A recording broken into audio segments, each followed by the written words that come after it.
Hey troops, it's Roy from Geeks Adventures. Um,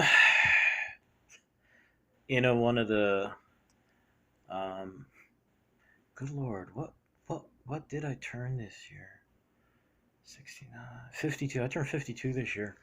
Um, in one of the age has a multitude of results. Obviously, you get old. Um, the worst part is people dying. Um, family, friends. When you're in your 30s and your 40s, one of the things that happens to old people, get cancer, things happen. You hit 50, mortality tends to take a sledgehammer to your face, unfortunately. Um, and one of the sad things is that folks who inspired you, folks who really, really started to pique your interest in the things you love and enjoy, they start dying. Case in point, Richard Donner. I didn't realize he was 91, but he just passed today. Um, I guess that was announced by his wife. Richard Donner, he's one of those directors, and he was at his peak around the time with Spielberg, the Scott brother, Tony and Ridley Scott, John Carpenter. So you get kind of buried beneath the weight of genre filmmakers, but Richard Donner was the man, or was one of them.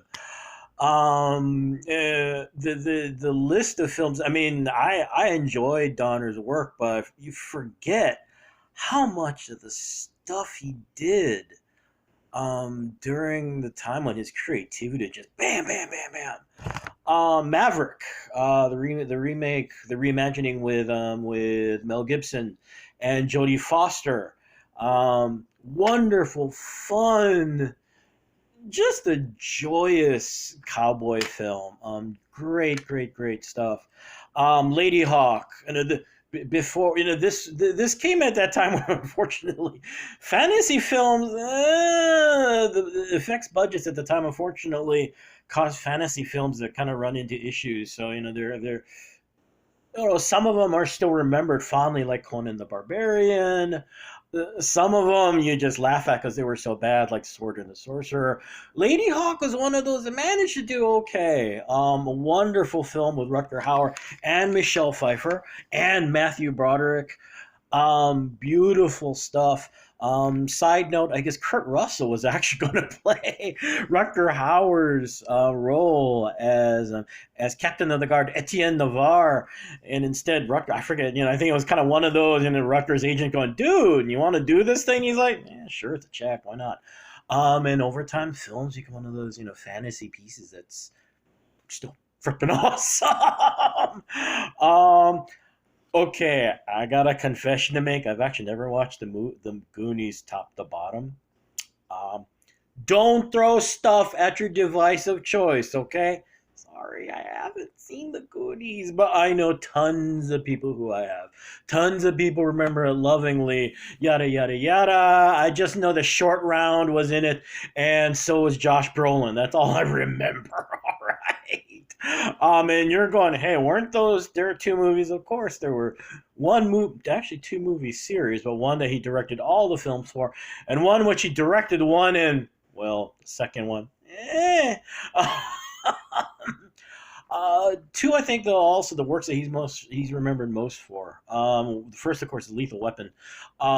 Richard Donner and Shane Black just unleashed hell in the first Lethal Weapon movie. The ultimate buddy cop film. So many great lines remembered. The chemistry. The chemistry with Danny Glover and Mel Gibson is just magical, even now. There's always been this ongoing argument about, is Die Hard a Christmas movie? And I always joke and go, of course it's a Christmas movie. Happened during Christmas, duh. I, though, will seriously say that Lethal Weapon is a Christmas movie. At least the first one. It's a film about redemption. It's a film about rebirth.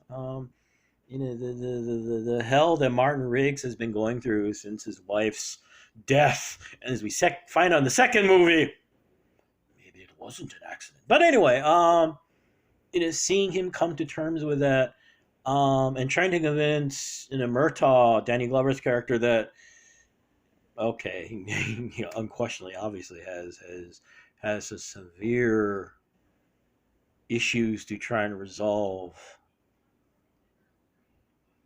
bordering on a death wish. But as Martin says, I ain't crazy. And the beauty of seeing these two characters grow to love and trust each other is a pretty dang cool badass thing, and is definitely a Christmas movie thing. So there, and of course, there's Superman. I love the MCU. Okay, Nolan's Dark Knight trilogy is seminal. Blah blah blah blah blah. It all still goes back to Donner Superman.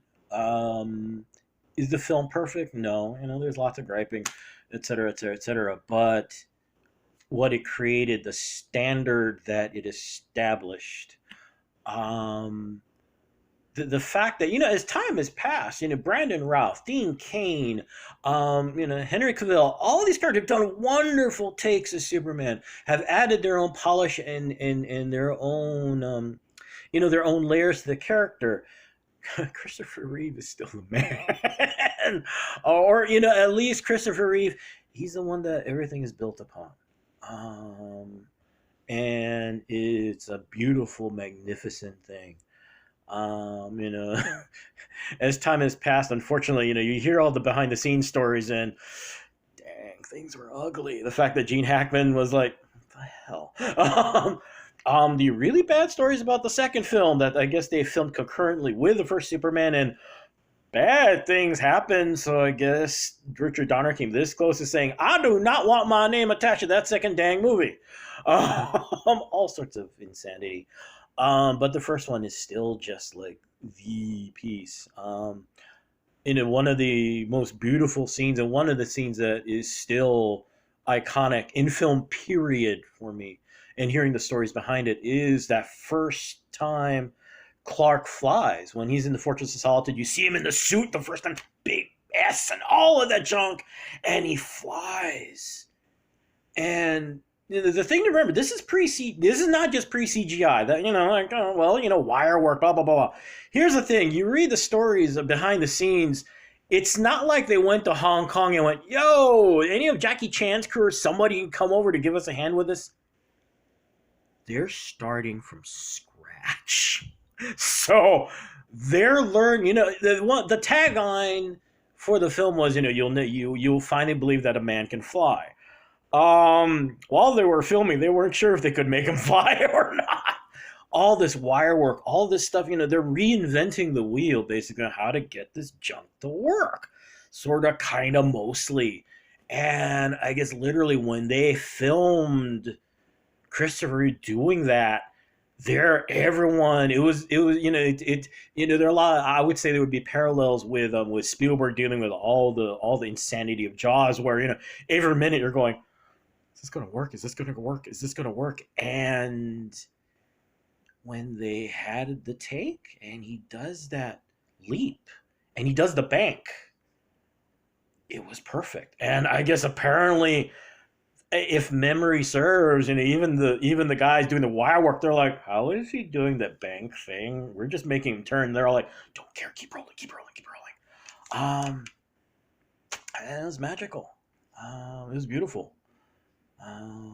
Yes, now we're all jaded, CGI, and you got wire fu, post Matrix wire fu, etc., etc., etc.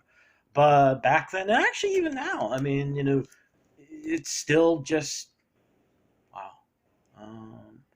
So, dude, I miss you, man. He was 91 when he passed. Unfortunately, checking his filmography, things kind of, he stopped. I think the last thing he directed was in 2006, something like that.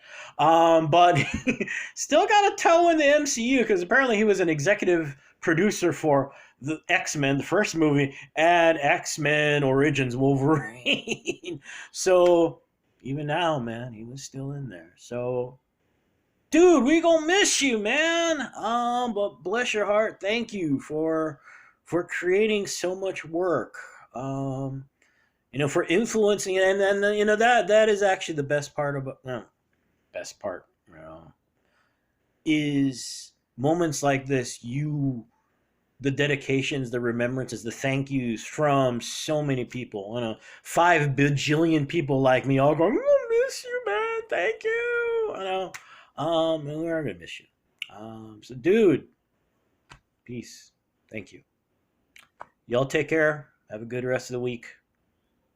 Always be good to each other, okay, peeps.